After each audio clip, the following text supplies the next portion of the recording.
विधानसभा निवडणुकीमध्ये देवेंद्र फडणवीस कसे कावेबाज राजकारण करीत होते हे तर उघडं पडलं।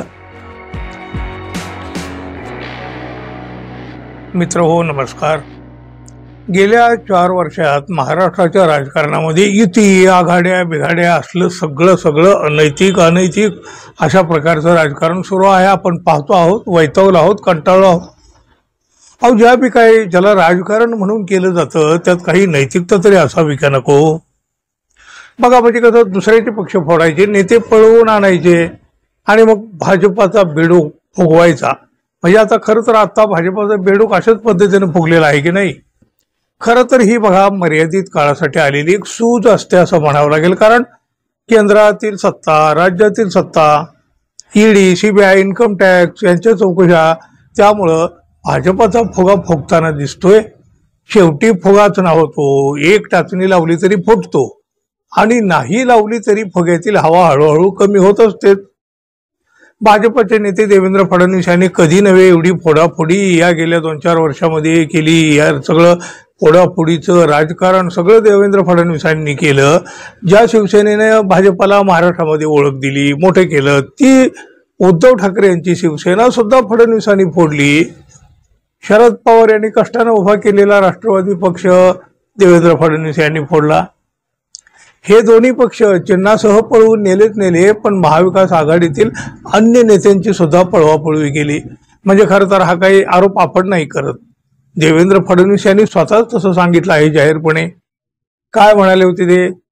मी पुन्हा येईन म्हणालो होतो, मी पुन्हा आलो, पण साधं सुद्धा नाही, 2 पक्ष फोडून आलो असं फडणवीस म्हणाले होते। विधानसभेच्या निवडणुकीत फडणवीसाचे डाव महायुतीच्या मित्रपक्षावर भारी पडलेले आहेत। पक्ष एकनाथ शिंदे यांचा असो किंवा अजित पवार यांचा असो, दोघांच्याही पक्षात काही उमेदवार हे मूळचे भाजपाचे होते। एकतर दोघांच्याही पक्षावर भाजपाने ताबा मिळवलेलाच आहे, पण आता मात्र राष्ट्रवादीच्या आमदारांनी एक मोठा गौप्यस्फोट केला आणि देवेंद्र फडणवीस यांचं राजकारण उघडं पाडलं। विधानसभा निवडणुकीच्या वेळेला भाजपातील काही नेते जाणीवपूर्वक मित्रपक्षात पाठवण्यात आलेले होते। यातील काही जण मित्रपक्षातून निवडून आले, आमदार झाले। आता म्हणायला त्या पक्षात आहेत तर यांचे, मग म्हणजे कसं ते कुठल्या जरी पक्षात असले तरी ते शेवटी भाजपाचेच आहेत ना हो, भाजपाचेच विचार ना त्यांचे। त्यातलेच एक आमदार प्रताप पाटील चिखलीकर, या चिखलीकर यांनी अशोक चव्हाण आणि चिखलीकर यांच्यामध्ये बघा कट्टर हार्डवेअर, दोघातलं नातं म्हणजे अगदी विळ्या भोपळ्याचं। याच चिखलीकरांनी आता हा गौप्यस्फोट केला। त्यामुळं विधानसभा निवडणुकीमध्ये देवेंद्र फडणवीस कसे कावेबाज राजकारण करीत होते हे तर उघडं पडलं। हे चिखलीकर अजित पवार यांच्या राष्ट्रवादीतून आमदार झाले आहेत।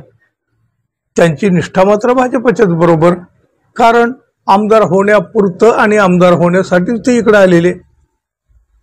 विधानसभेसाठी जास्तीत जास्त जागा निवडून येण्यासाठी महायुतीत मित्र पक्षांनी एकमेकाला सांभाळून सुद्धा कसं घेतलं होतं बघा। आता या चिखलीकर यांच्या एका वक्तव्यावरून एकूण राजकारण अगदी समोर आलं। चिखलीकरांच्या या वक्तव्यामुळे त्यावेळची समीकरणं देखील काय होती ती आता कळली।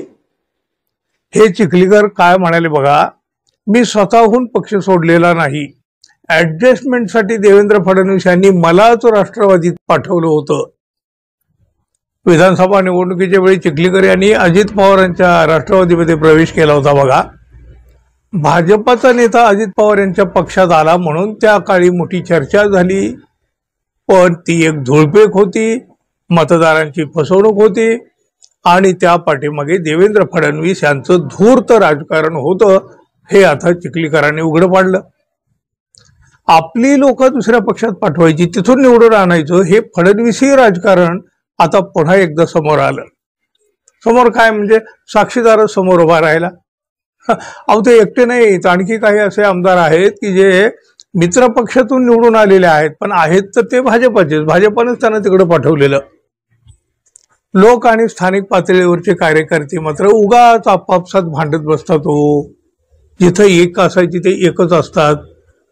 मित्रांनो, सत्तेचा मलिदा खाण्यासाठी केलेली ही राजकीय गणित, राजकीय समीकरणं तुम्हाला कशी वाटतात?